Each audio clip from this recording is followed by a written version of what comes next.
Good afternoon. Today is a day of celebration, and in our lifetimes, we do not get enough occasions to celebrate. And when these occasions do come along, we need to take the opportunity to do so. So for the next 90 minutes, let's put aside all of our worries, our thoughts that don't fit the occasion, the goals that we all want to be pursuing after we leave here, and focus on an impossible dream that is coming true. And that impossible dream is a novel program that 2 years ago was just a vision that today is not only reality, but a tremendous success. So along the way, we want to not only celebrate this success, we also want to give thanks to those who made it possible. First of all, we'd like to congratulate you, the pioneers who have been students in this program. We are very, very impressed with your dedication, your hard work, and most of all, your belief in yourselves that after you leave here, you can go on and you can be productive citizens, stay away from crime, and make our society better. So I'd like a big round of applause for all of our students.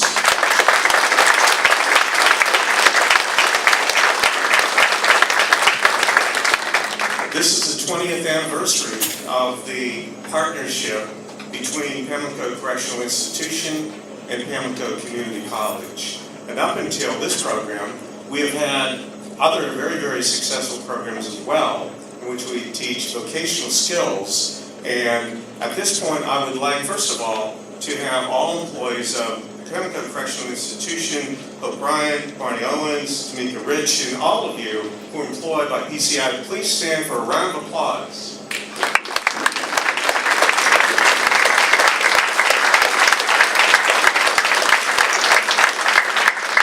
You've been fantastic to work with.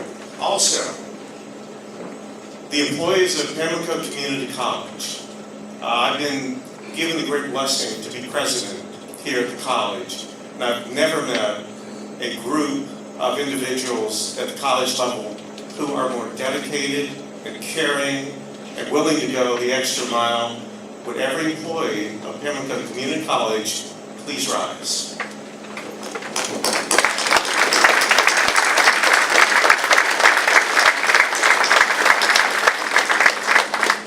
Two years ago, I began service as president here. On my second day, I visited with Vice President Michelle Willis, and she asked me to come out and tour the prison, and on that second day I did.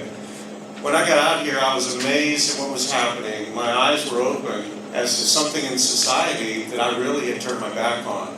And I think often in society we do that. When there are problems, sometimes we just we throw away the problem, and we don't think about it anymore. And that's what I've done all my life until coming out that day. And I saw students here who were working to learn bricklaying, carpentry, and other vocational skills. And I was so impressed with the faculty from our prison programs, and it really motivated me to look into this more, learn more, and make this a cause. So at this point, please, all of the Pamlico Community College faculty and staff who serve the students here at PCI, would you please kindly rise for a round of applause?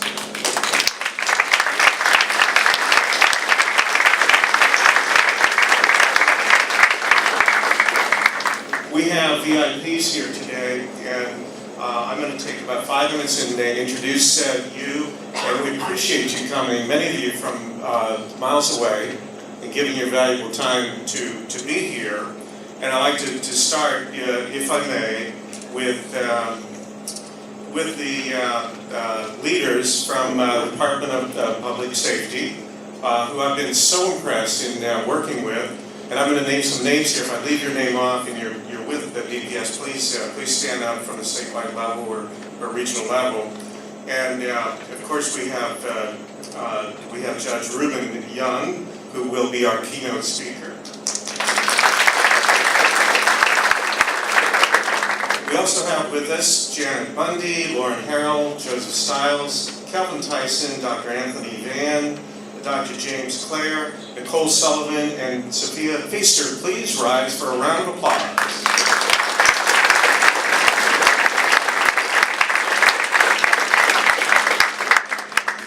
One thing that I would like to mention to all of you is that within the prisons around the state, I've met some of the most dedicated people who are serving these prisons from the statewide level and the local level.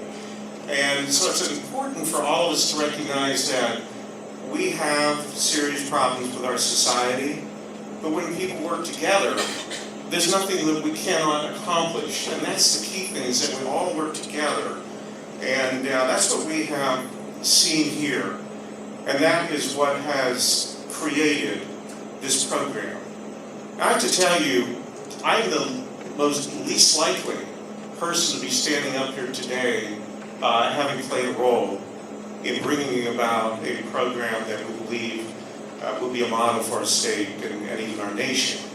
Again, 2 years ago, I knew nothing about prison issues.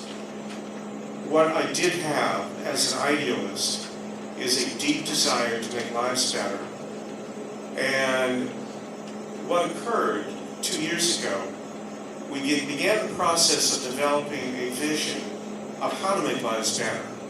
And we'll have speakers rise today who are going to talk about this process. And it included getting the support and getting the strength to let this desire to help people come out. Spirits, touching spirits, so to speak.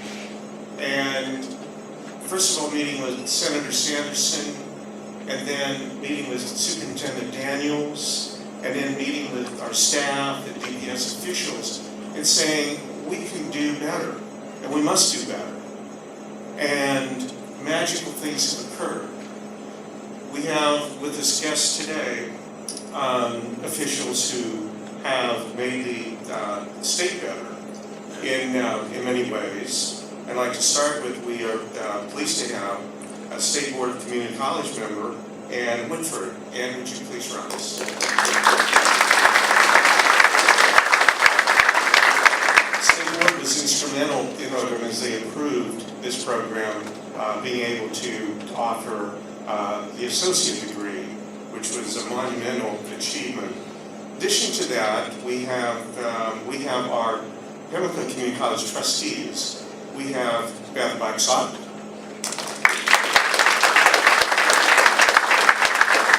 We have Larry Prescott.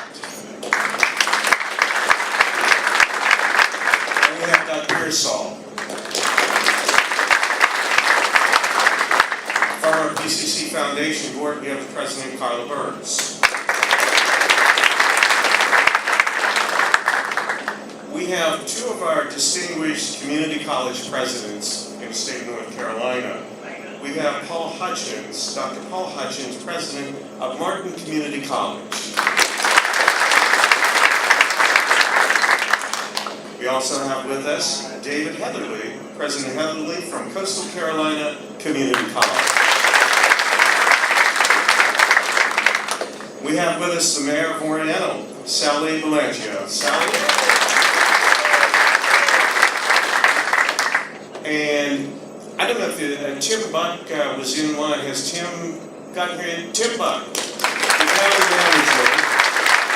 And Tim was at a meeting yesterday at our college, and our air conditioning went out, and Tim had to sit through a grueling meeting with me in my office. And I think each of us lost about 10 pounds, Tim.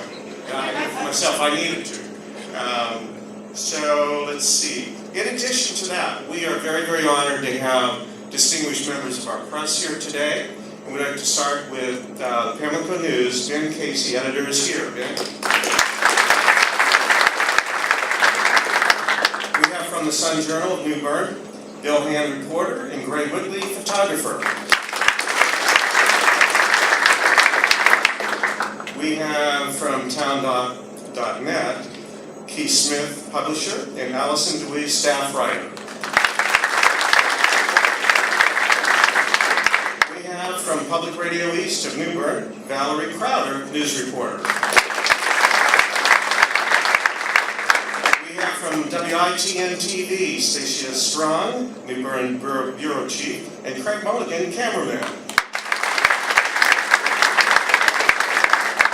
We have from WCTI-TV, Greg Payne, reporter.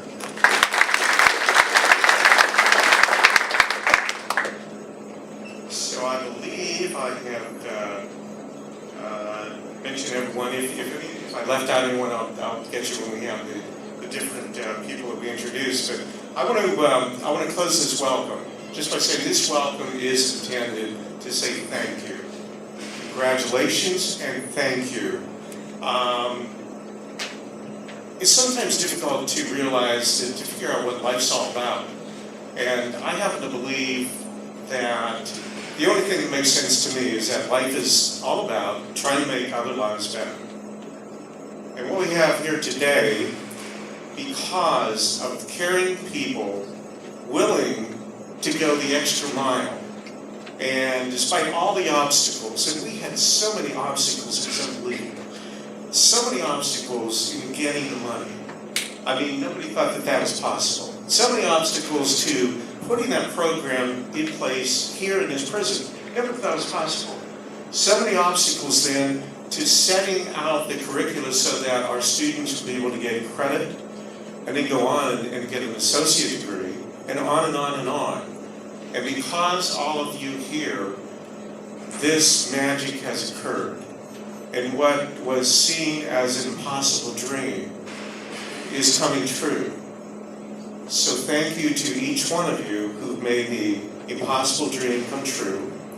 And I'd like to just take a moment and thank God for allowing all of us to open our hearts to doing something different to make lives better.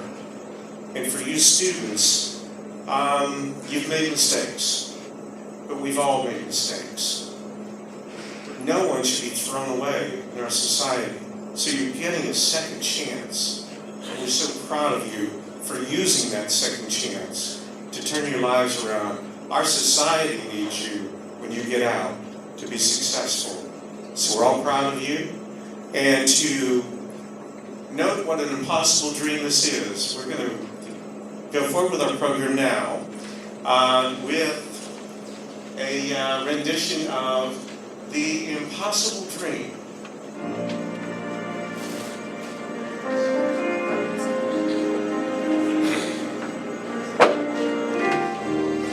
This is Mr. Donald White.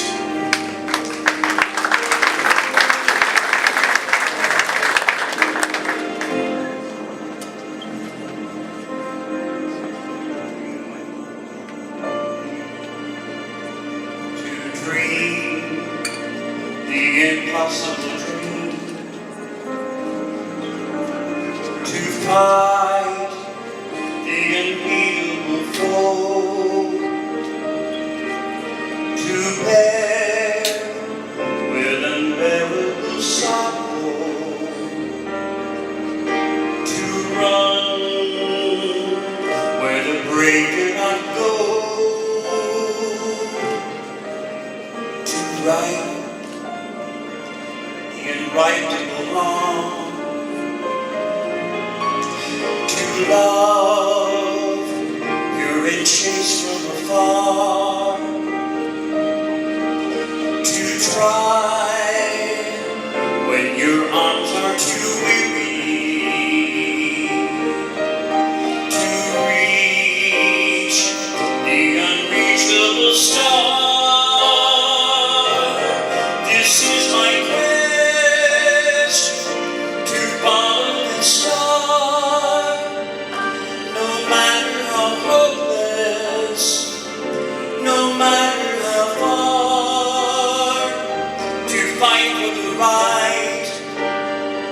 without question or pause, to be willing to march into hell for a heavenly cause.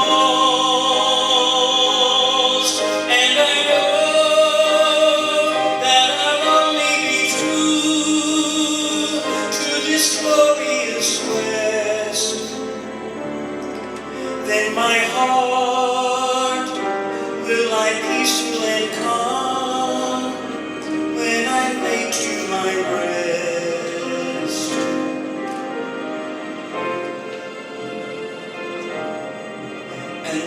world will be better for this.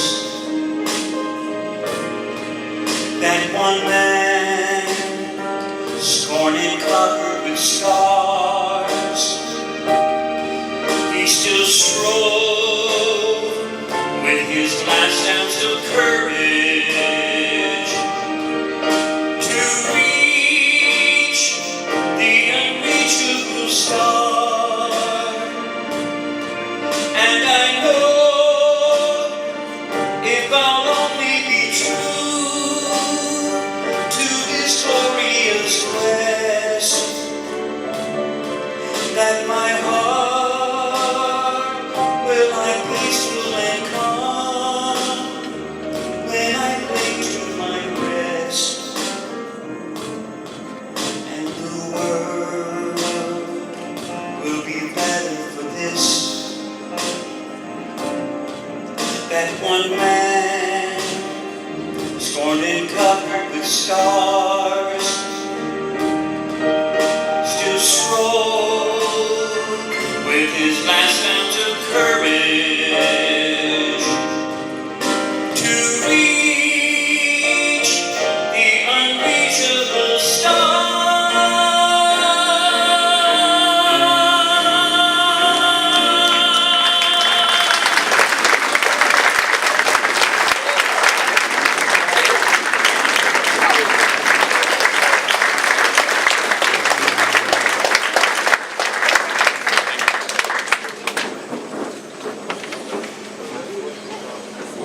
After that, we can all go home. Mr. White, fantastic. And he only had less than a week to prepare for this, seriously. Fantastic, fantastic. 2 years ago, after I came in as president, the first week I was here, I had the opportunity to meet Senator and Linda Sanderson at the 50th anniversary of the rescue squad here in Pamlico County. And we started talking, and it was one of those times when you meet someone and there's just an instant connection as far as what two individuals want to do to make the world better. And we talked about it, so let's get together again and let's use our respective powers as a state senator and me as a president. And the senator said to do something big and bold to make this world better. And Linda Sanderson said that she had been praying that we have that opportunity with our relationship. And after that, we met again, the senator and Linda and I, and then the senator and I met for lunch, and it was a magical kind of meeting. And at that point, we talked about a vision to begin a new program that would complement what's currently being done here, where we have the vocational skills, which are so important being taught, but that we also need a program to teach life skills, how to control your anger when you get out, how to stay away from drugs, how to be a good father, how to be a good spouse, how to get along, how to communicate after being in prison, on and on and on, how to be a good employee, how to be a good team player. And so at that lunch that day, we mapped out some thoughts, and it was the beginning step. It evolved, but we shook hands on 3 different parts that we would proceed with. And he was instrumental in getting the $650,000 in annual funding for this program. And again, nobody thought it was possible. Everybody thought, it was a waste of time, it was crazy. And but I had the chance to work with him for 8 months, going step by step in this process as we would do research, as we would develop this vision more fully. And I had a chance to come to Raleigh and visit with him there and meet his fellow senators. And he proceeded with a path that both of us said from the beginning, this is about helping human beings. And that has been our goal from the first moment. to help human beings here in prison to have a fresh start in life and to be successful. And when you get out, to have you not engage in crime, not come back to prison, and to make our entire society better. I've been involved in politics and government for some time. I ran for Congress when I was in graduate school. And I'm convinced, looking at the vote tallies, that either my wife or my mother voted for me. And I'm not sure which one, and nobody else did. But I've been involved in government since, and met many, many fine people. And he's at the top of the list in terms of somebody who was willing to use the credibility he had gained in years in government and use it for a noble cause. And it's my honor to introduce Senator Norman Sanders.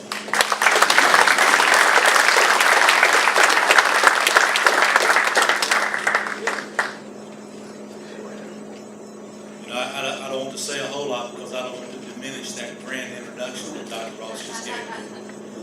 But it is a thrill to be here, and I want to tell Donald that the next time America's Got Talent comes in Emerald Isle, we want to see if we can get you over there. But it is an honor and a thrill to be here. A lot of times in the legislature, when you're in politics, that you start and you're part of a lot of different programs. But many times you don't get to see the end results of those programs. You don't get to see where they go. You hear the thoughts, you hear the ideas, you say that's good, that's a great idea. You vote for it, it goes on, but you never get the feedback. It's an honor to me to be here and to see this big and noble idea, or bold idea you were talking about. I think the big part was mine, I think the bold part was yours. But to see the number of people that have come on board with this and who are involved, and I know that this is just a percentage of the total amount, to see what it actually takes to put this together. It's one thing, and I guess I've always felt like I had the easy part, just to shepherd the appropriations through the General Assembly, and because there were some key people that bought into this idea. And so the work really began after the budget was passed, and that money was there. That's when everything that you see started to come together. And it takes a lot of time, and it takes a lot of effort. And I appreciate Dr. Ross and his staff and all of those who have taken a part of this. And I know that it's more than just a job for many of you. I know that it has become very important for you. I want to thank Superintendent Daniels for her role and her staff, because without her and the things that she's done, because the bold part, the first time that we talked about this, Dr. Ross wanted several $1 million to build some new classrooms, because we didn't have enough room here at the prison to even begin to have the classes. And I said, Dr. Ross, I don't know if we can go that far on a pilot program. We'll start. Of course, those conversations didn't go a long way, so we had to come back to Superintendent Daniels and say, Faye, you've got to help us find the space if we're going to make this come true, come to pass. And she did. And so I'll always appreciate her and her staff for doing that. And I want to thank those who in the community who've come here today to support this. The other group that I want to thank are you gentlemen that have agreed to be a part of this pilot and agreed to be a part of something that I think not only will benefit you, but will, as Dr. Ross said, benefit many across this state and even across this nation, because I think that this is a prototype that can be copied, and I think that it will work anywhere where you have the same amount of input from the community and the correctional folks and the community college and the local community will come together and get involved. Then what we see here can just become the first of many to come. And that's a great thing, because I don't know about Judge Young, but I would love to see us work the correctional part of North Carolina out of a job. And that would be a wonderful thing. And so, to be able to stand here before you, and let me tell you what really struck home to me. Several years ago, I was invited to come and to be a commencement speaker at a graduation that the community college was having here when they were giving out those diplomas for bricklaying and plumbing and electrical and light construction and welding and things like that, and I did. And I had this thought coming up as I drove on these grounds. And when I got here, I asked Superintendent Daniels if I could borrow one of the uniforms that you have on today. And she let me have it. And so that's what I dressed in to give my commencement speech, because I told that group, I said, except for the grace of God and many, many breaks, I could be out there dressed just like you are instead of standing up here.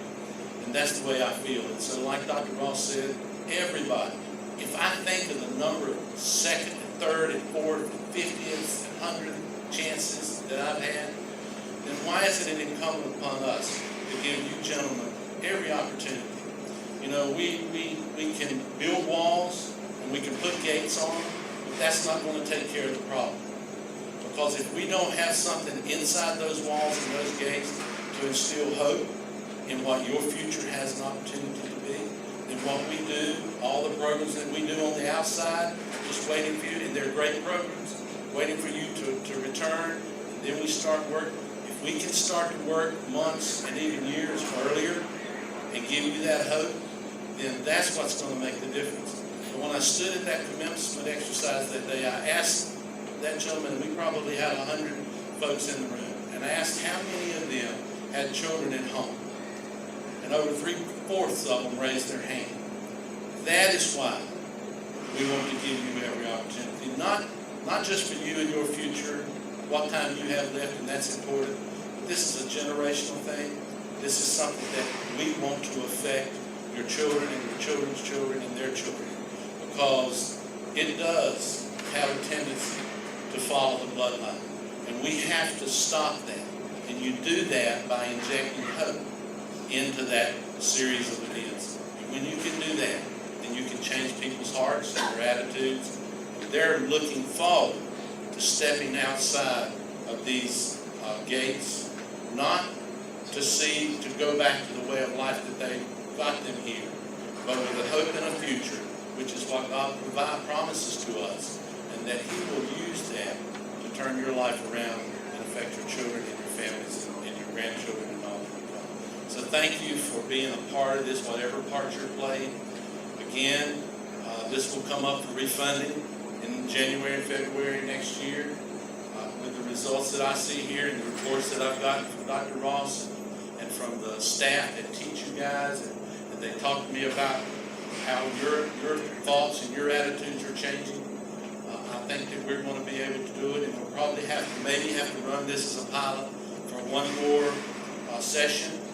Then I think we're ready to take it across the state with those institutions, those correctional institutions that have working relationships already with their community colleges, and that we can initiate this and we can turn this from 60 or 70 students to hundreds and hundreds and hundreds of students. So God bless you, and thank you for being willing to be a part of this experiment, because that's what this is.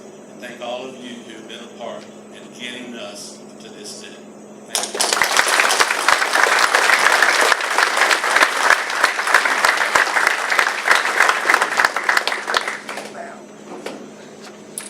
Thank you, Senator. Now, in my for Superintendent Faye Daniels, I want to tell you I've had the great blessing of becoming friends with the Senator and also the Superintendent. And along the way, in developing a friendship, you just kind of are wide open about your shortcomings. And the Superintendent knows I lose things. And in fact, I just asked her for a program, as I lost my program already.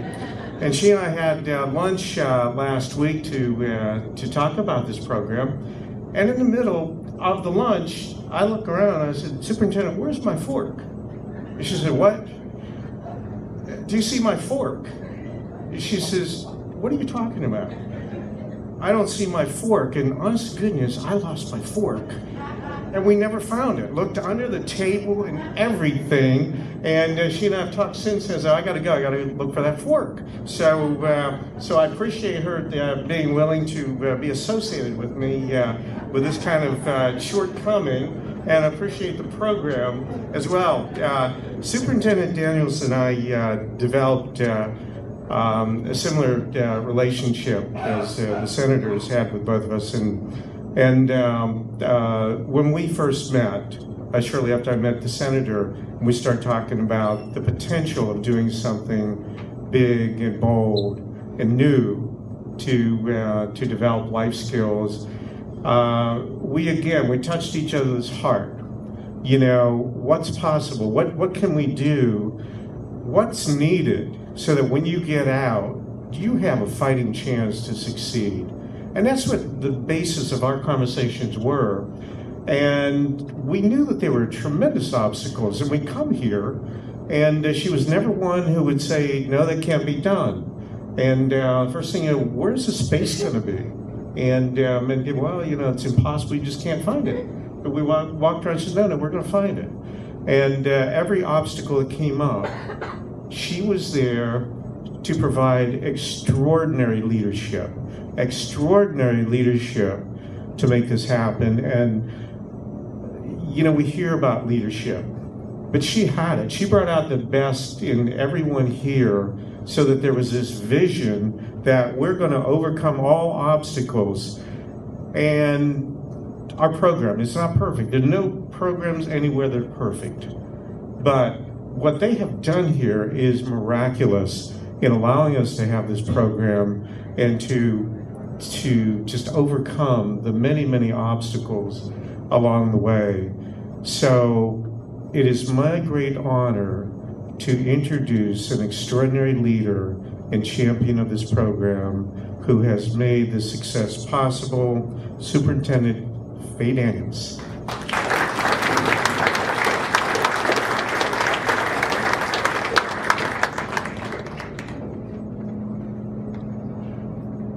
I'm going to be brief today. I think we talked before to the students of this program, and we told Dr. Ross that he was bold. Ms. Wills will tell you when she comes up that he was bold, because we were looking at him, how are we going to do this? Well, we did it. We looked for space and it was there. And it's about changing lives, as he said. Department of Public Safety is changing lives, it's making lives better, and when you go, that's part of public safety. So that's why we work so hard in getting this program together. And we did go around and visit the classrooms and let you guys talk to us and tell us how good it was and some things we could do different, and you did that. But I can give one experience. I went to Mr. Willis' class, and Mr. Owens and I went in class, and we walked in and they were looking at Buzz Bunny. Mr. Willis said, this is a de-stressor. And we walked in and everybody was laughing and laughing, and Mr. Owens and I started laughing. This is a de-stressor. When have I seen Buzz Bunny? So thank you, Mr. Willis. Didn't know that could be a de-stressor, but laughter is a de-stressor. So that's part of that class. And when you walk in, and that's what I told him, to see the grown men laugh, that was something. So we just started laughing too, and it was good. But we're going to continue to move on in this program. And like I said, it was tough finding space, but I knew we could find it. We can't build, but we can find space, and we did. And I've seen a difference in all of you in here. I've seen a difference, and you talk different, you're doing things differently. And you know that. You tell me from within yourself that you're doing something different. So when you go out, you can be law-abiding citizens, take care of your families, your friends, and be out there with them. And we're going to continue to move on into that. And I thank Dr. Ross for his time, Senator, for your time. We jumped on board with it, and we went forward. And I can say, Dr. Ross, he is bold. He's very bold. So who's heard of this? But we did it anyway. So thank you again. And I'm going to say now to Nicole and to Ms. Feaster, thank you for your support. Came down, you supported us. Ms. Harrell supported us. Thank you for that. You didn't have to come, but you did. And we're going to show you just how good this program is. Thank you so much.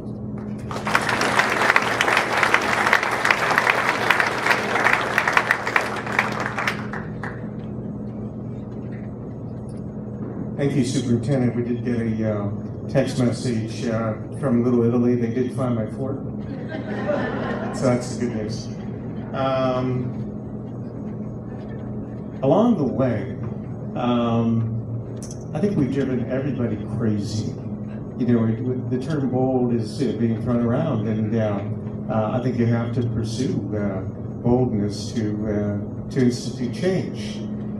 And my job was really the easy job. I came up with all these crazy visions, and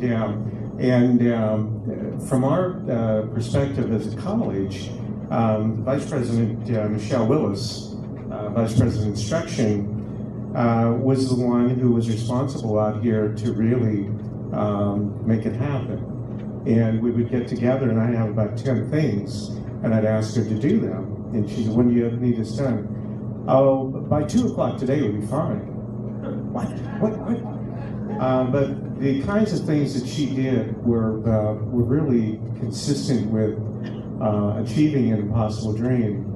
Because I would tell her the thoughts that we have as far as the life skills, and then looking at the white paper funding request to the legislature with the 3 components. One aspect of it was one aspect, the 23 semester-long classes in life skills, and which makes your life better just going through those with outstanding instruction.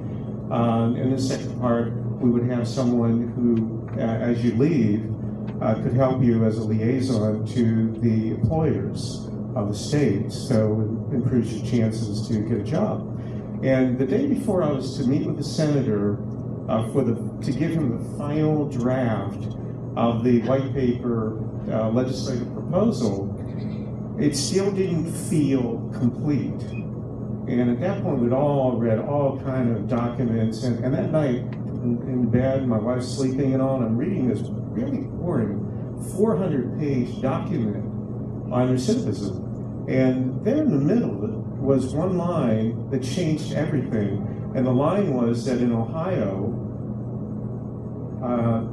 people who were in prison, who earned an associate degree in prison, had the recidivism rate decline by 62%. I saw this one sentence that changed everything, and then it goes on and says, in Texas, those in prison who earned an associate degree, recidivism went down 37%. And so that then, when I got to the office the next morning, I put that in as our second goal. And then I got with Michelle and said, "Hey, we've got to make this happen." And she says, "What are you talking about?" "Well, we've got to be able to let the students earn an associate degree." "Well, that's revolutionary. You know, we're not allowed."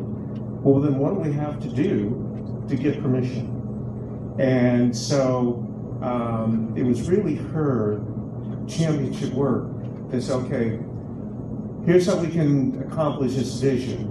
The instruction on staying away from drugs, the anger management, the interpersonal skills, conflict resolution and all actually fit a program that the state board had approved on human service technology." And so she got with them all and set up the curriculum so that would work.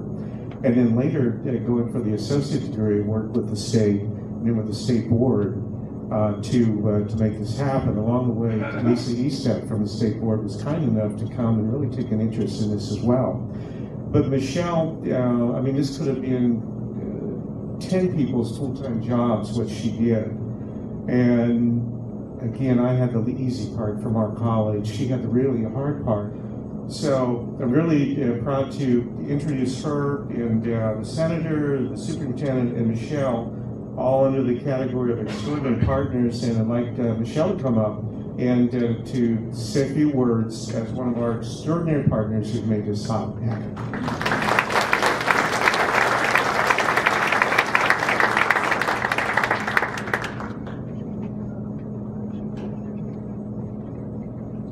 Well, I think everything's been said. Everything on my little speech has been talked about, but I'm going to tell a different side of the story. Dr. Ross is my third president and has done a wonderful job. Thank you so much.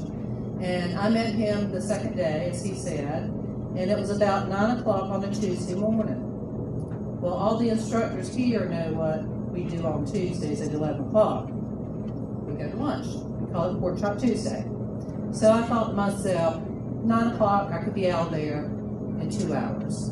So my passion really is the programs that are out here. And so I said to him, I said, Dr. Ross, please, I know as a president you're very busy, but please take time in your schedule to come to the prison and see our programs and meet our students. You guys are in class 6 hours a day, and I'm sure you appreciate when you see administrators from the college. So he leaned over and he says, okay, let's go. And I thought, what? Now? And he said, yeah, let's go. So I said, oh, I'll pick you up. You go out front and I'll go get my car. So I'm calling Miss Stancil because the new president is coming to their classrooms and you know you need a heads up, right? So we came out and we toured around and he was very impressed, truly impressed, as you can see. And he came out and went to lunch with us, so I made it to lunch. He went to lunch with us and was impressed with the instructors here and saw that he wanted to do something that was different. So he came to me with this idea. And of course I thought, we've not started a new program in a few years. And I don't know, but of course you tell your boss what? Yes, sir. Yes, sir. I could do that. Yes, sir. Even Miss Daniels and I looked at each other one time and thought, I don't know about this, but yes, sir. Yes, sir. So we kept moving forward. When it passed through, was it passed through first the House? Senate. When it passed through the Senate, I thought, oh snap, I need to get busy. Really busy. So there were days that I spent getting the program together. Weekends that I met my boss, Dr. Ross, to make sure that everything was perfect. And working with Miss Daniels, working with DPS, because we even met at one point, because I really hadn't shared. Because until you know it's going to happen, we didn't really share it. We received approval at the end of July and started classes in August. So we had a very short turnaround to get things rolling. We hired 4 great instructors that came in and worked with you guys the first year and did really amazing things. I love going into the classrooms. I love what everybody is doing here. And not just the HST, all the instructors here. We have a very good working relationship with DPS and with the community college system, and we appreciate it. This has been an education for me. When Dr. Ross came in and says he's writing the white paper, I thought, it's a white paper. So he has taught me a process that I had never known before. And he has pushed me to make sure that things are going to be better for you guys. You're the associate degree. I thought, okay. So I worked closely with Nate Humphreys at the community college system, and he made sure that this happened. So y'all are trailblazers. And you're making a difference here and all across the state, because if this moves across the state, you're going to be the reason why. So to all of our instructors here, to all of our students here, congratulations.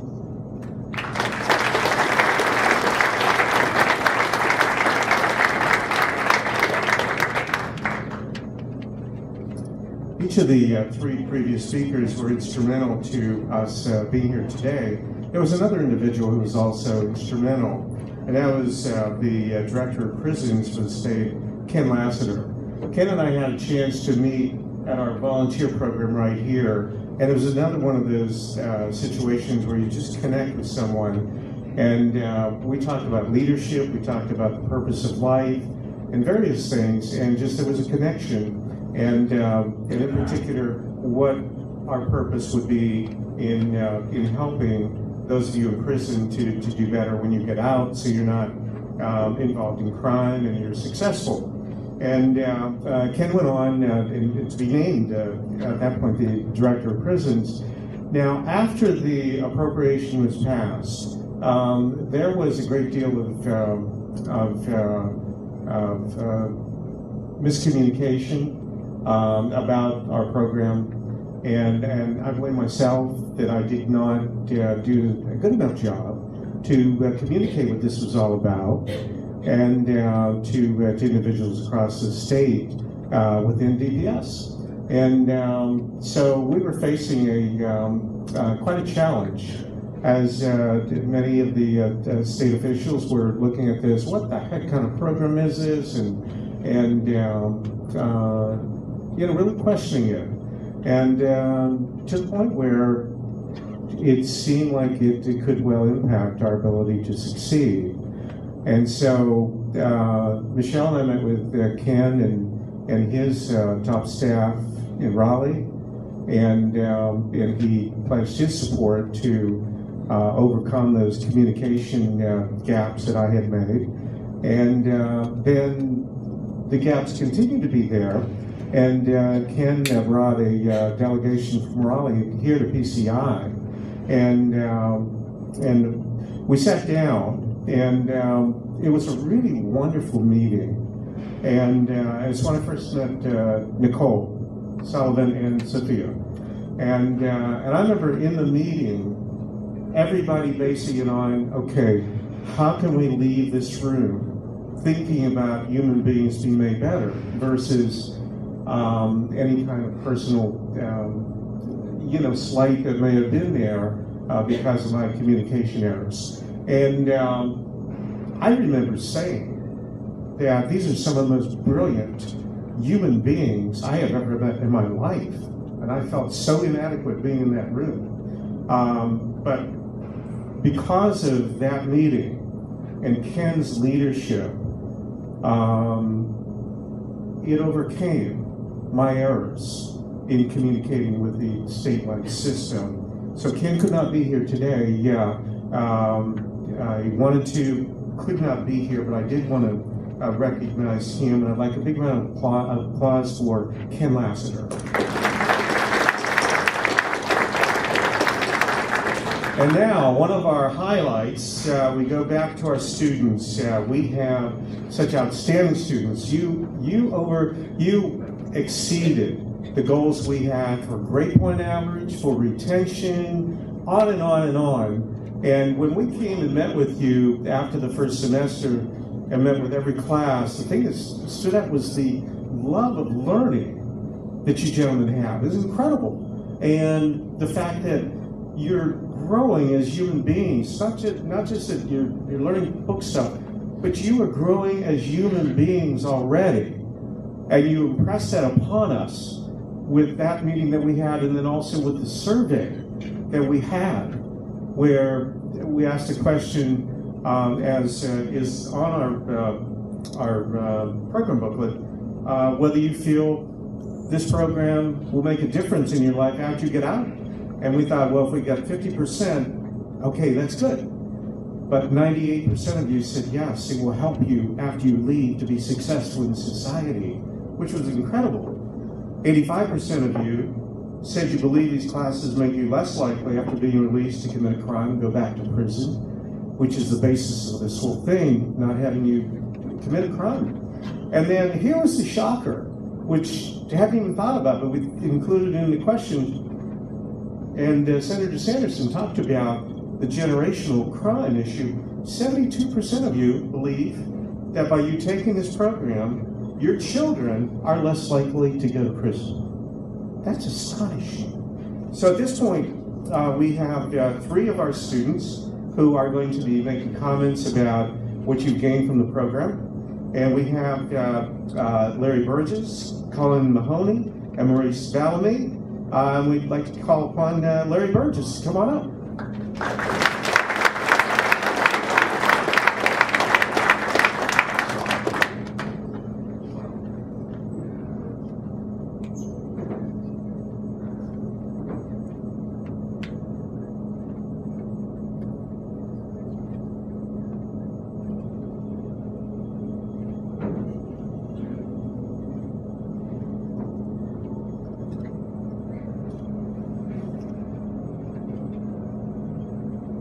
Good afternoon. My name is Larry Burgess, and I have been enrolled in the Human Service Technology Program, also known as HST, since September of 2017. Over the course of 1 year, I have completed 12 courses covering a wide range of topics, everything from stress management crisis intervention, substance abuse overview, to child abuse and neglect. When I first embarked on this new learning experience, I didn't realize how many branches extended from the tree of human services. When people ask about the program, I tell them it's a course that highlights the ultimate field of helping, and that is humans helping humans. Not only helping others, but helping yourself as well. A wise man once told me that in order to help someone stand, you need to first be able to stand on your own. This program teaches this by encouraging the student to know himself and his shortcomings, the good, the bad, and the ugly, while highlighting his positive attributes. By uncovering these layers within oneself, it allows the individual to unearth the root of the problem and grow and be able to sustain that growth.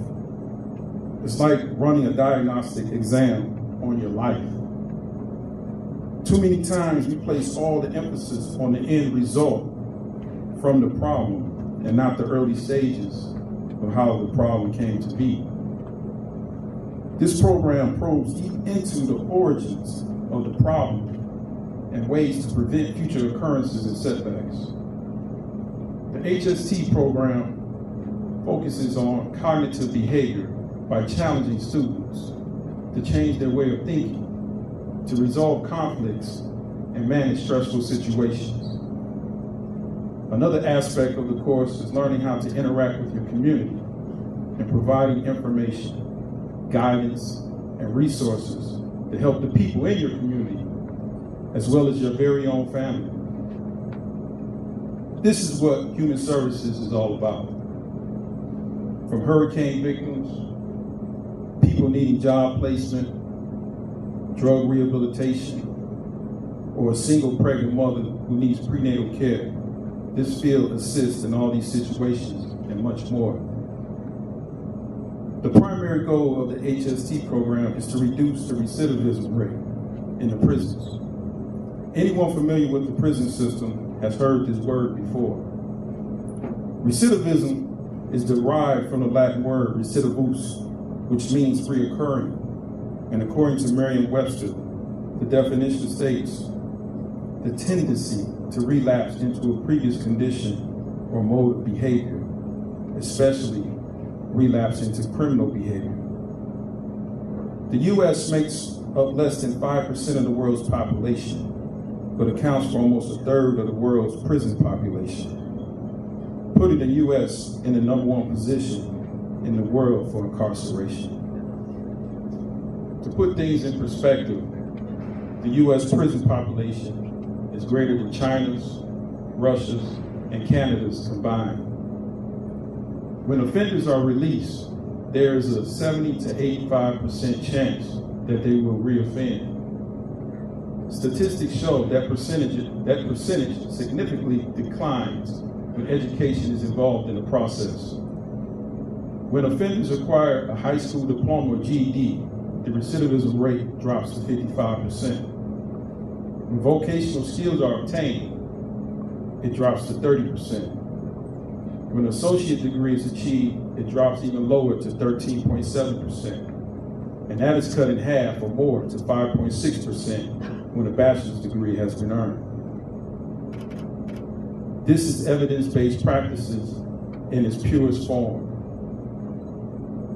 The Human Service Technology Program not only teaches the standard to which we as humans should help one another, but it is teaching students priceless life skills and practices to be successful. Education is not only the key to open doors, but is the key to prolonged success in life.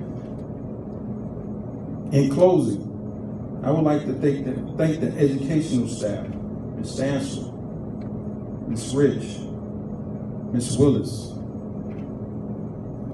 I'd like to thank Assistant Superintendent of Programs, Ms. Bryant, for encouraging me to take this program. It has enriched my life beyond the classroom. Thank you to my instructor, Mr. Scott, for pushing students to be our best, not only in the classroom, but in life. And thank you to Superintendent Ms. Daniels for allowing this program to flourish and blossom into something special. And thank you to Senator Sanders for being able to get the money for the program. We appreciate that. Without the money, ain't nothing coming. And last but not least, a special thank you to the president of Pamlico Community College, Dr. Ross, for having the vision, the drive, and the confidence in us to make this all possible. Thank you for your time.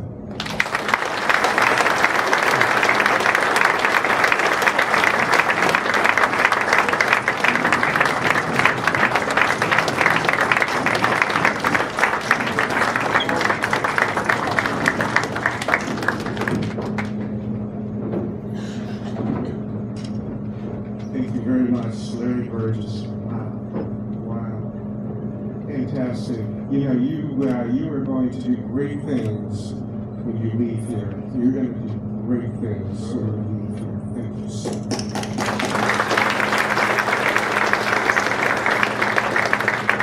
Yeah, please call in Mahoney, please.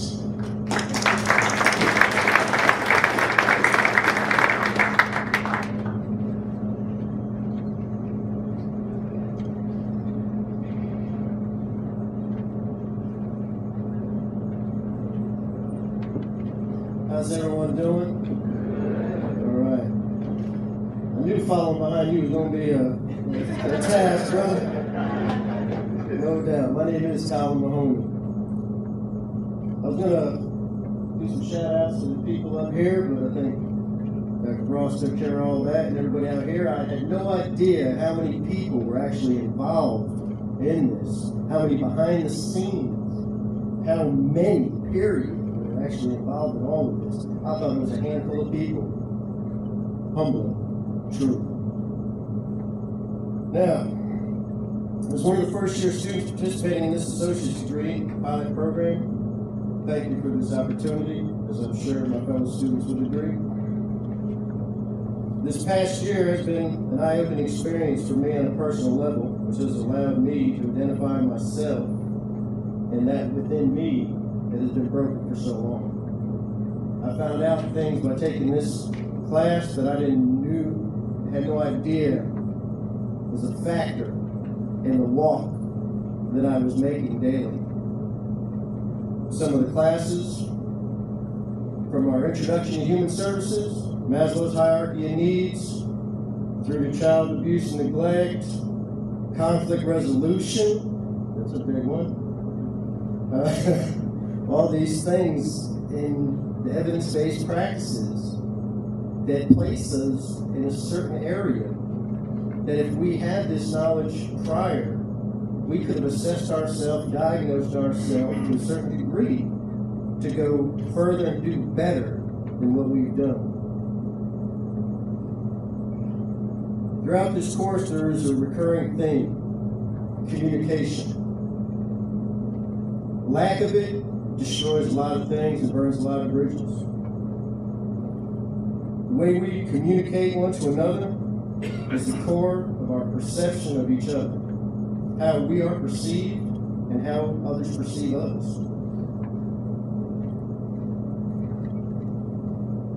Through this perspective, I've gained life skills that I'll take with me and hopefully continue to use for quite a while.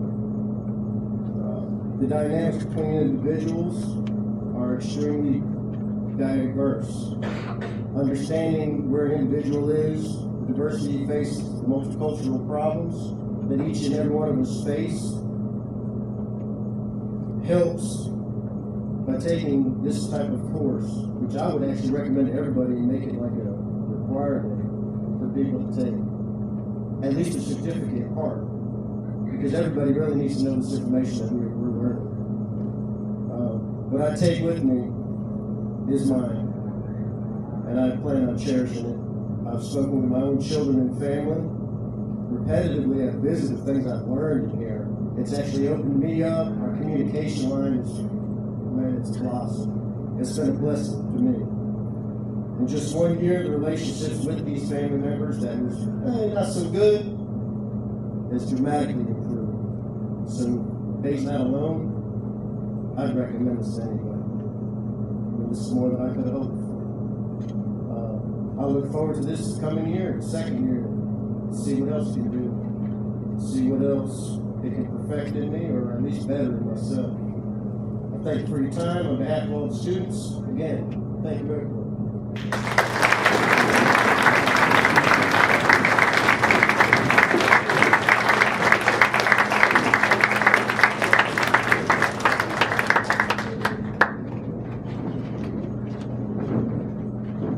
Thank you very much, Cole Mahoney. And now I'd like to invite up Maurice Bellamy. Please come up.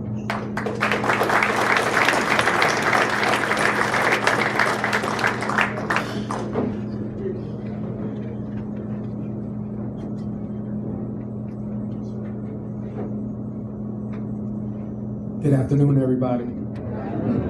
Come on, good afternoon, everybody. All right.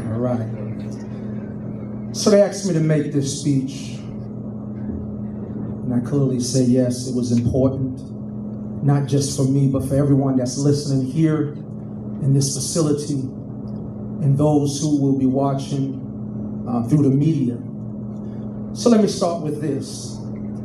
When Ms. Bass, my case manager, first told me about this HST program that was about to start here at this facility, I did not hesitate to say yes. I couldn't say no to it. It was a dream come true for me. 5 years ago, I came to this camp with a desire of furthering my education. I found myself in search for this type of program, but I did not find it. I searched many resource books for weeks, looking for any correspondence classes that I can take to get some type of certificate or degree in counseling, but I did not find it. 1 year ago, it found me, and I'm glad about it. I'm truly glad about it. I don't regret being a part of such a wonderful degree program as this. I remember when Ms. Bryant called all of us to the visitation area to tell us about HST and introduce us to all that's involved. One by one, they spoke about it. But there was one particular teacher that caught my attention. He was bold and very loud, yet straight to the point. I got to admit it, he sold me on the program like a used car salesman, selling me my first car. This teacher I'm talking about is Mr. Willis, with his nice suit on back there. I was drawn to his speech, and I felt in my heart that I could learn a lot from him. I said silently to the Lord, Lord, please let this man be my teacher. And lo and behold, a few days later, guess who I got as my teacher? Mr. Willis. I can't talk about this program without talking about the one who taught me every day. Took out time 5 days a week. Can't talk about this program without talking about the man that taught all of us in class. He taught us like a father. Somebody that truly cared. With hot topics, hot debates, and many interactions with each other, he was preparing us for not just a job, but a career. I can't say that it was always easy to be one of the first ones who started out last year. There was some challenges, as we have heard, but we made it through it. This HST program have made me a much better father, much better son, and a much better friend. Many people in our class and others dealt with problems through HST, dealt with their personal problems. They was able to get to the root of their situation that they've been holding back so long. So I know that it changed some lives. We don't have to leave this prison the same way that we came in. We can leave better. Sometimes we are left by ourselves. We are taken from our family. But we don't have to leave here the same way that we came. We can be better. With what we learn, we can take care of our family and help our community. All we need is opportunity. We have so much to offer. Our knowledge, our wisdom, our understanding. Our community needs us. Our children need us. You need us. But most of all, we need you. We need each other. You in this room, look at your faces.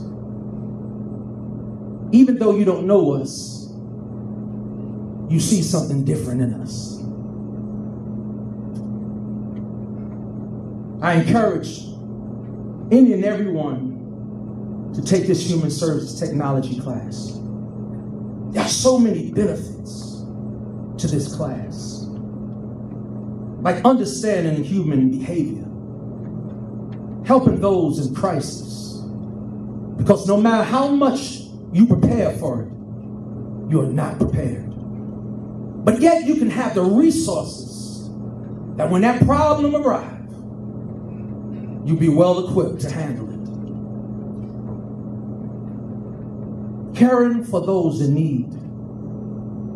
No matter what your gender, cultural background, black, white, whatever shade you are, we are now equipped to not be biased, but to help those that's in need. And at the same time, getting paid to do it. Nothing wrong with that. Don't you like getting paid for what you love to do? Come on, somebody.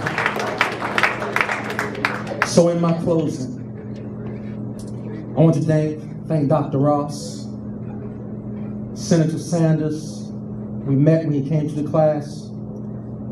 Mrs. Faye Daniels, Ms. Willis, Mr. Owens, Ms. Rich, Ms. Bryant, and everyone in here. I want to thank all of you for coming to see little old us in this facility.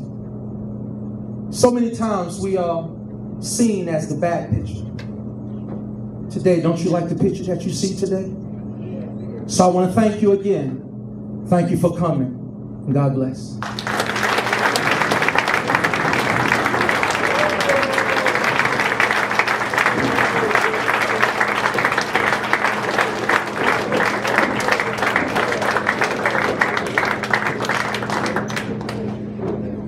Great job.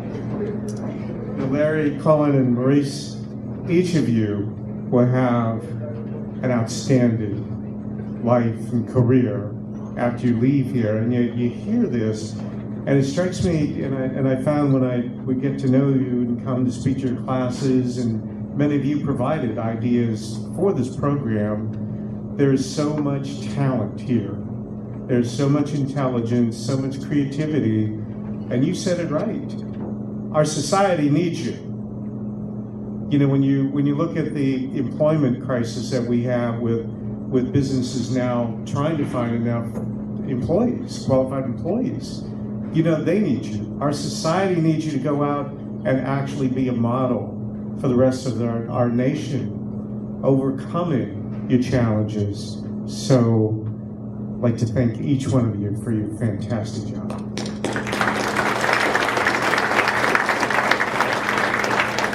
It is my pleasure to introduce our keynote speaker, and Judge Reuben F. Young is the Interim Chief Deputy Secretary, North Carolina Division of Adult Correction and Juvenile Justice, and he is the person who oversees all of this across the state.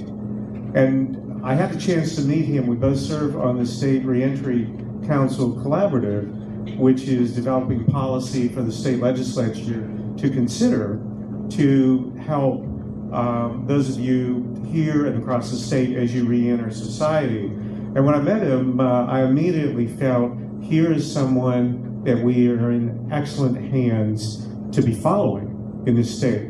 He not only has a fantastic background, as you see from the program booklet, I mean, fantastic background, but most importantly, you get a sense from him that he cares. He cares.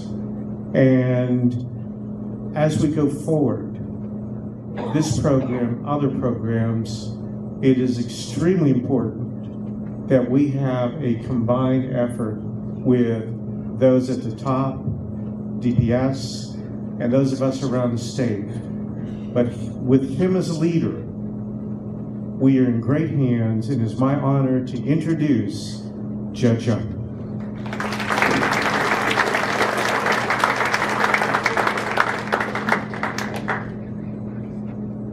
Good afternoon. To the one who is able to give us all peace and understanding, and who will eternally hold us in the palm of his hand, I want to thank all of you for the opportunity to be here.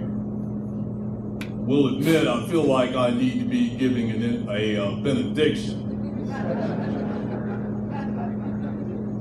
For some of you young people in the crowd, you may not understand this, but if I'm not going to give a benediction, I would probably say, live long and prosper. I am grateful for the opportunity to be here to celebrate with you the 1-year anniversary of this pilot program to reduce recidivism, crime, and state spending. Dr. Ross, I want to thank you for that kind introduction and the outstanding work that you are doing for the people of North Carolina. And Senator Sanderson, I can't thank you enough for your support and what you have done for these young people and what you do for all of us. I want to begin by bringing you greetings and congratulations on behalf of Governor Roy Cooper and Secretary Eric Hooks. I'm fortunate to work with and for two leaders in this state who understand and also are advocates for rehabilitation and reentry services. They both understand that we cannot have a true criminal justice system without these two components.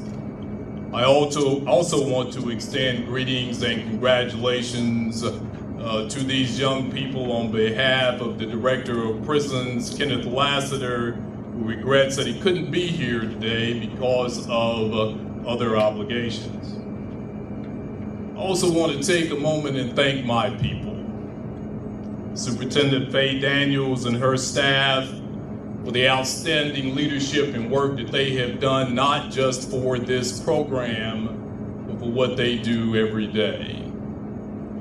I would also be remiss if I didn't take an opportunity to thank some folks that are here. You know, during the course of our lives, we all have people that are stars that kind of gravitate within our orbit, if you will. Sometimes we recognize them, sometimes we don't. Sometimes we acknowledge them, and sometimes we don't. But today I'm going to take a second and acknowledge some folks who are really the backbone of this system. I've got over 9,000 of those folks. They work hard, they stand tall, they do the work that they're asked to do every day. And those are the correctional officers. They're standing proud and here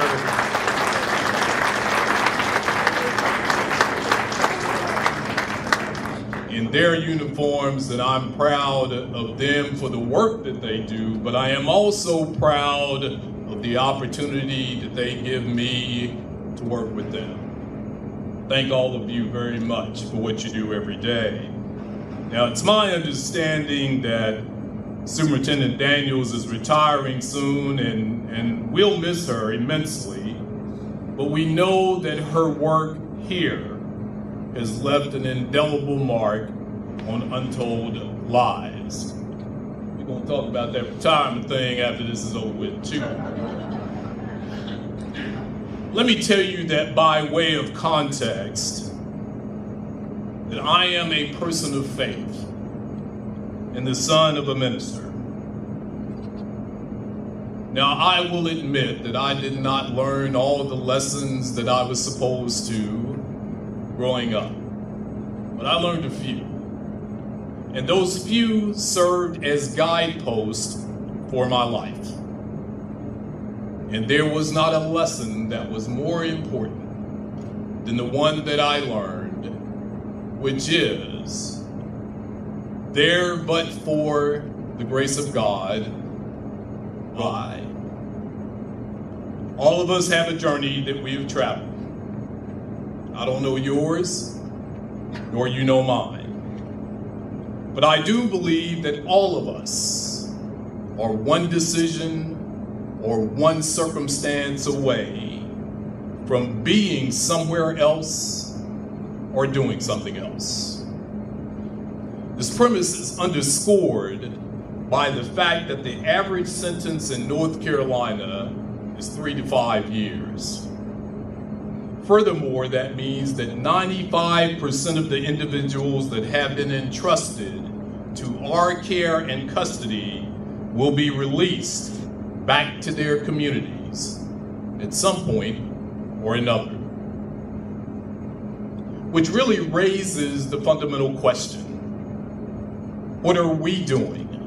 Collectively, what are we doing to make the lives of these individuals better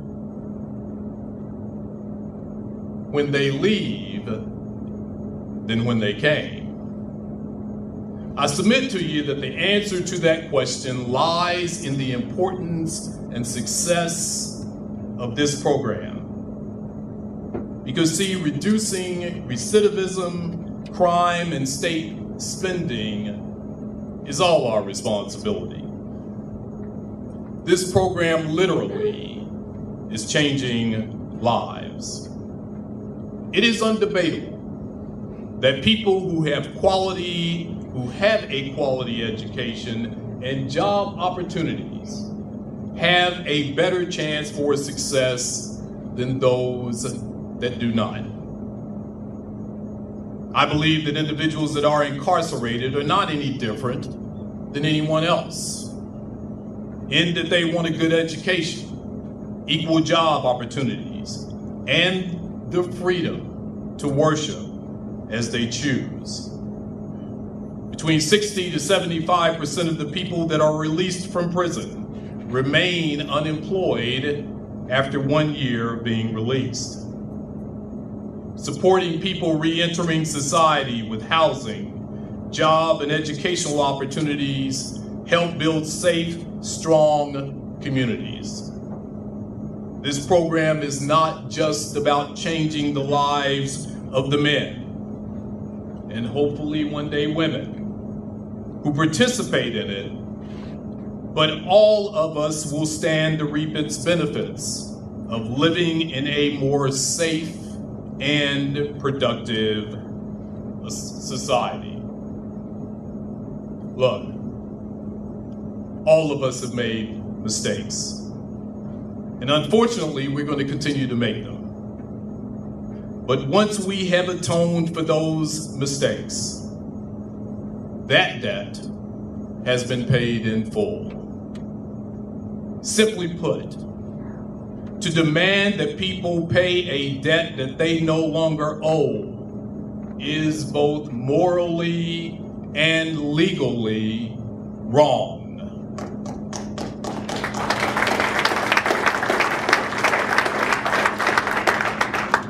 We all need to speak our truth, whatever that truth is. But we need to live that truth as well. The truth is, when we deny justice-involved people the right to education and job opportunities because of their past mistakes, we perpetuate a system that is not and should not be acceptable.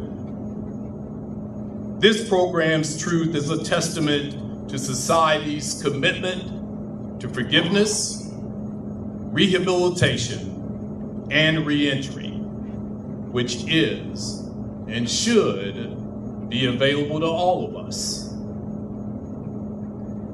Helping people find jobs and housing opportunities after they leave prison decreases recidivism and saves taxpayers an additional incarceration cost, which is over $35,000 a year per inmate.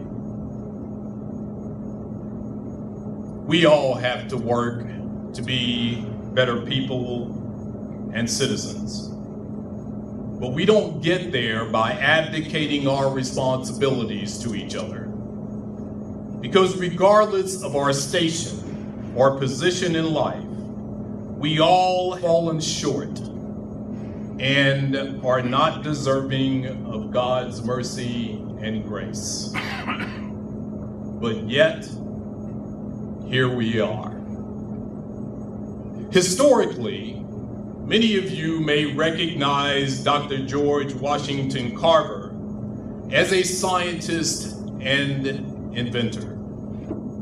And I suspect that probably many of you did not know that he was a philanthropist and quite a philosopher.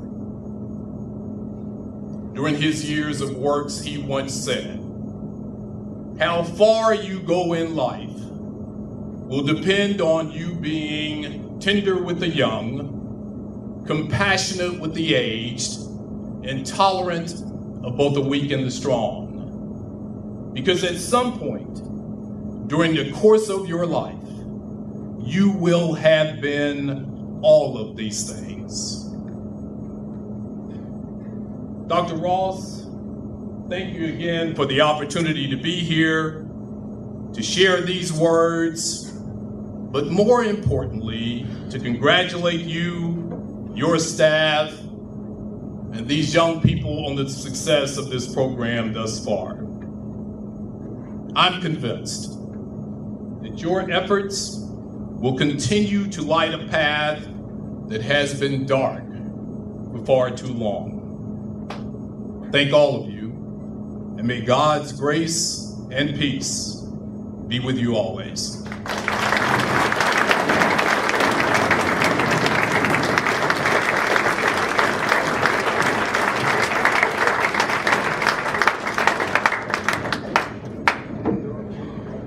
Thank you very much, Judge Young. You will not find a better public official in our nation in this capacity than Judge Young, with his background and his temperament and his caring.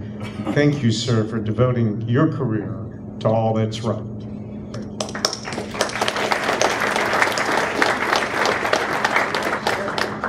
Now, in our program, we had that Larry Dow was to provide comments.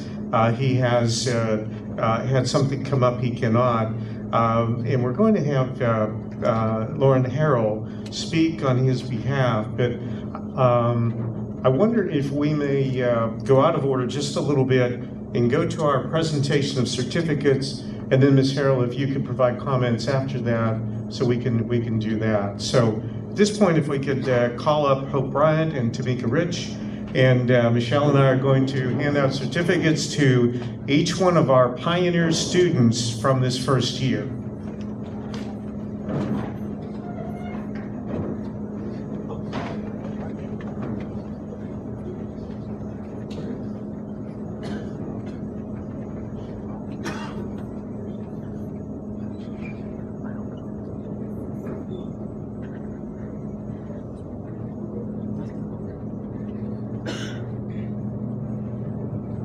First, before we pass out the certificates, I would like to say this. When we were trying to get this program together, we had a lot of work that we needed to do. So it's an honor for me to be able to do this, present certificates to these offenders. But I must say this, Larry Burgess said that he did appreciate me helping him to enroll in the program, but he said that I strong-armed him. We were in a position where we had to get so many offenders to be able to participate in the program. So therefore, we did have to call many of them that may not have wanted to participate to encourage them. I use motivational interviewing and correctional counseling in order to get him to participate. But it is a great pleasure to be able to present these certificates to these offenders. And also to Colin Mahoney, who also, whenever you ask him to do anything, it made me think about these decorations that you see in the window. Yesterday, Miss Rich bought some paper here to the facility. And it was just rolls of paper. And she said, what can we do with this? I said, I don't know. She said, but we may can come up with something. And Colin Mahoney come on my mind, because I know he's very innovative, very creative. And I told him, I said, look, we need something to go in these windows for this HST program. And he just took regular paper and created these decorations that you see in the window. And it made me think about the program and everything about the program and about how it has changed you. And it let me know that you took that roll of paper that didn't look like much. And a lot of times things don't look like much, the way sometimes we don't look like much. But God is able to take what doesn't look like much and make something out of it, the way that you did that paper. So I do commend you on everything, all of you that are in here today, that you really pushed forward and that you did this. And it is an achievement for you on today. So it takes great pride and an honor for us to be able to present this to you today. So I'm going to have Ms. Rich call your names out. And as she call your name, you come up with your certificate. Larry Burgess.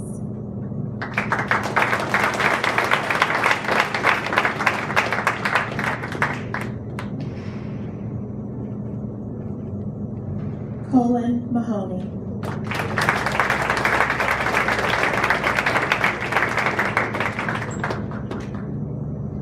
Maurice Bellamy.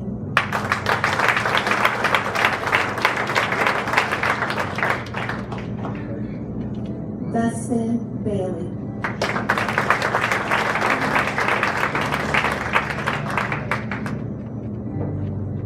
Devon Butler.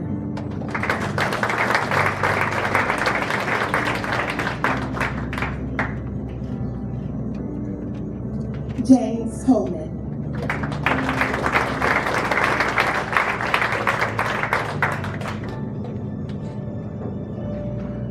John Ford.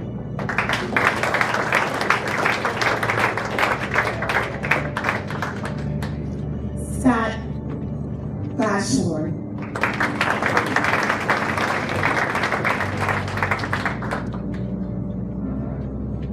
Mac Hardy.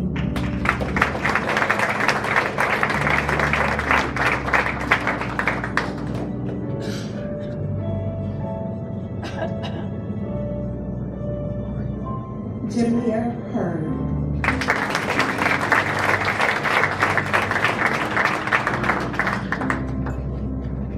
Miguel Hernandez.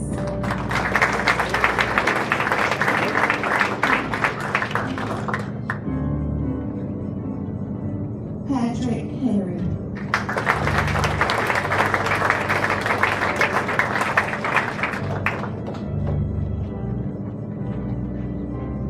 James King.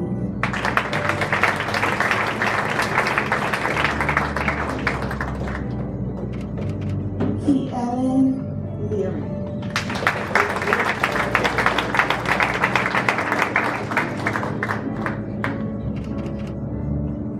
Kurt May.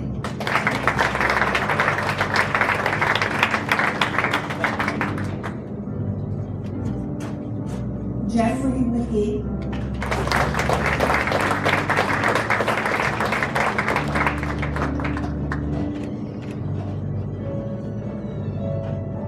James Massey.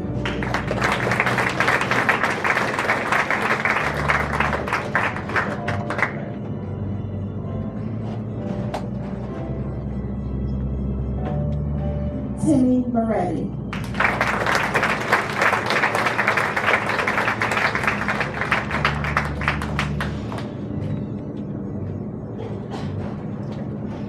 Melvin Marquez.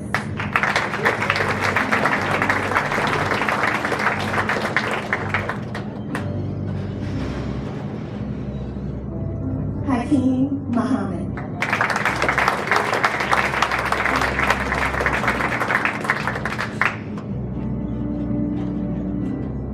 William Parker.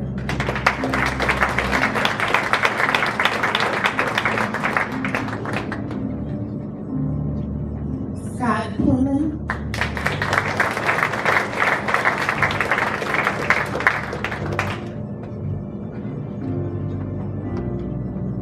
Alvin Rivers.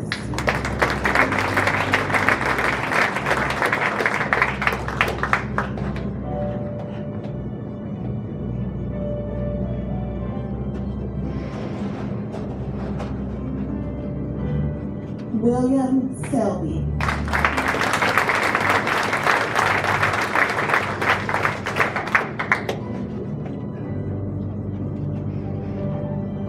John Shipp.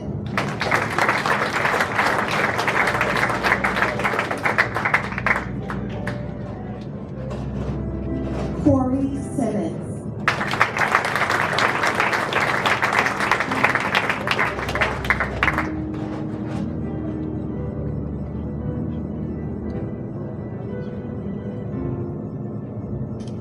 Joshua Sizemore.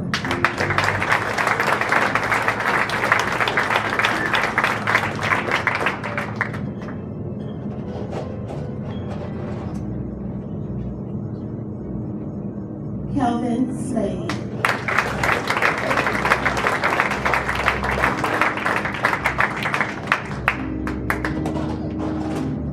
Robert Thacker.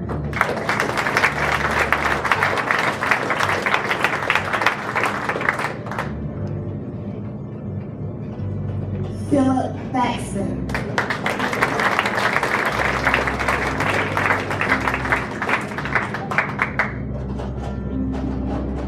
Juan Torres.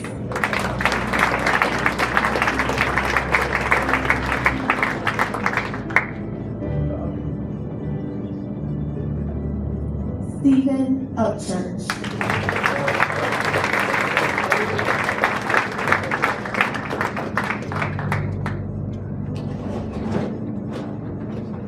Dustin Warren.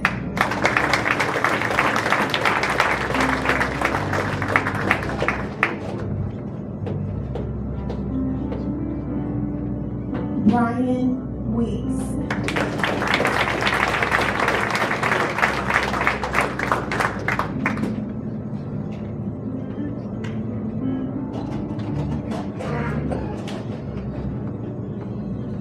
And Delron White.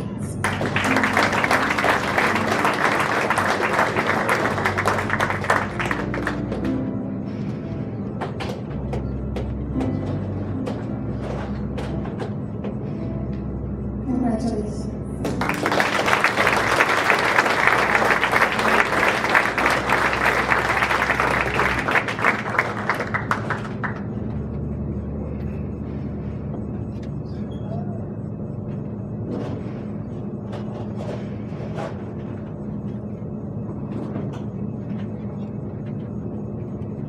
Thank you very much. Congratulations to all of you.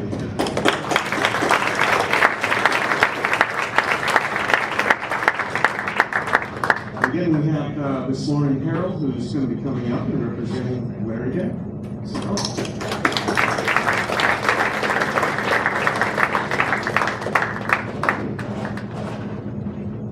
Good afternoon, everyone. On behalf of Mr. Larry Dale, our Eastern Region Director, our heat resident could not be here today. He had issues at the region that he needed to be addressed, so he sent me on his behalf. But I would like to tell you guys that I'm extremely proud of you, and that Mr. Dale is an avid supporter of reentry. He goes to county commissioner meetings, he attends reentry meetings when his schedule allows, and he is behind this program. We have a lot of players that support this program, and they see things in you. I've seen the talents here, and a lot of you guys. I know a lot of you guys. I've worked with you for many years, and I'm truly, truly grateful for you to take part in this program.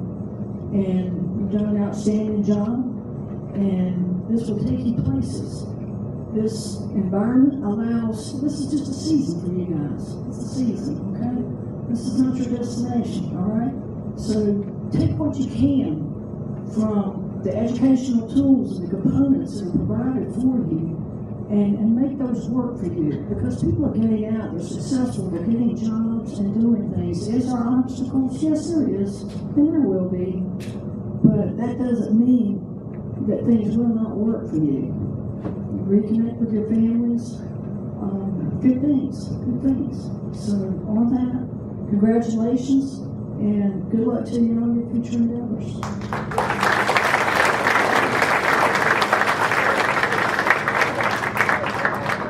Thank you, Ms. Harold. Thank you for all of your great work here over the years as well. I would like to recognize someone in the crowd that I missed earlier. We have the president of the board of the Chamber of Commerce for Pamlico County, Paul Salvodian. Paul. It's very important that we include as our partnership going forward, you working with the business community, and it's a win-win situation, and we look forward to working with the Chamber and other organizations to help you do that. This program will be one that becomes a state model, as Senator Sanderson said. That is our vision, has been our vision from the beginning, so that even more lives can be made better of individuals going through the program, and our society becoming better as a result. So it's important that we have the right name associated with this program as it goes forward and becomes a statewide and national model. From the beginning, there is just one person that has been on all of our minds in terms of worthy of having this program named after this person. So, I have the authority as president of Pamlico Community College to name our programs. And as the president of Pamlico Community College and the author of the white paper funding request for this program, it is my great honor to announce that from this day forward, we will refer to this program in honor of Superintendent Faye Daniels.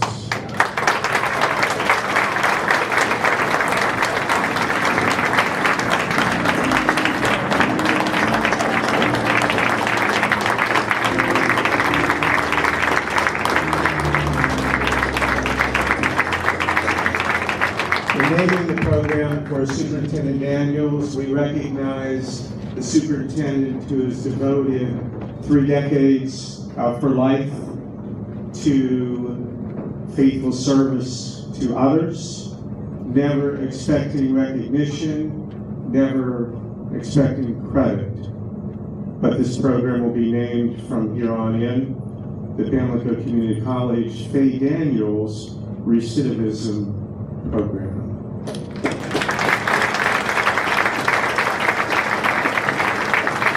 And as we see this being replicated statewide at other community colleges and other prisons and nationwide, when we hear the name, let us remember not only Superintendent Daniels' sacrifice and great work, but the hundreds of other faithful employees, Judge, of the Department of Public Safety here and in other states who go about their business working very, very hard to overcome great challenges, never looking for credit, but you deserve credit. Some of the finest human beings I've ever met work for the North Carolina Department of Public Safety and Pamlico Correctional Institution. So from here on, this program is named in recognition of all of you.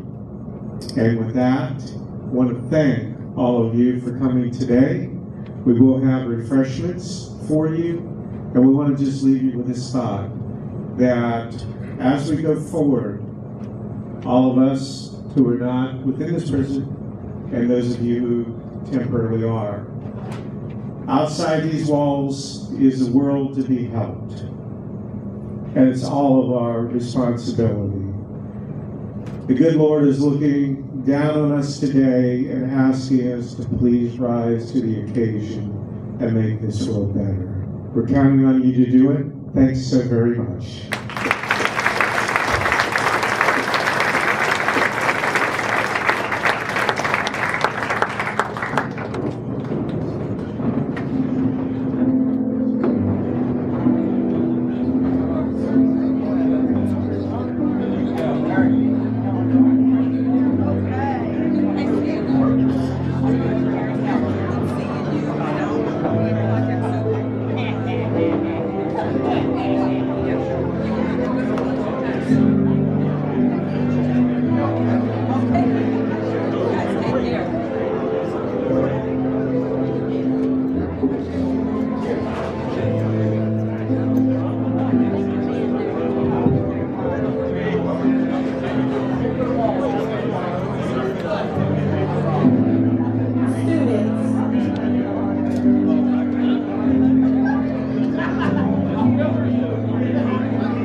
Back up here? Yeah. Okay.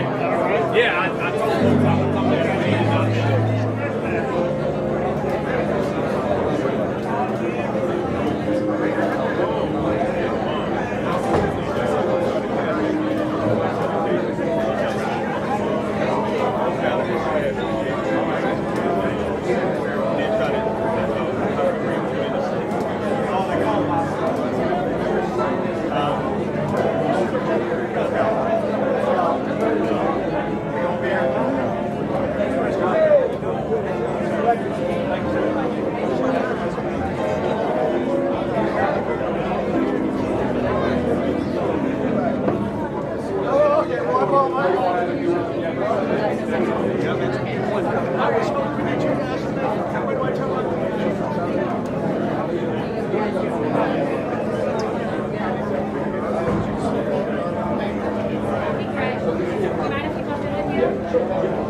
And that is the vision that we have going forward. And as they graduate, of course, the first one to graduate,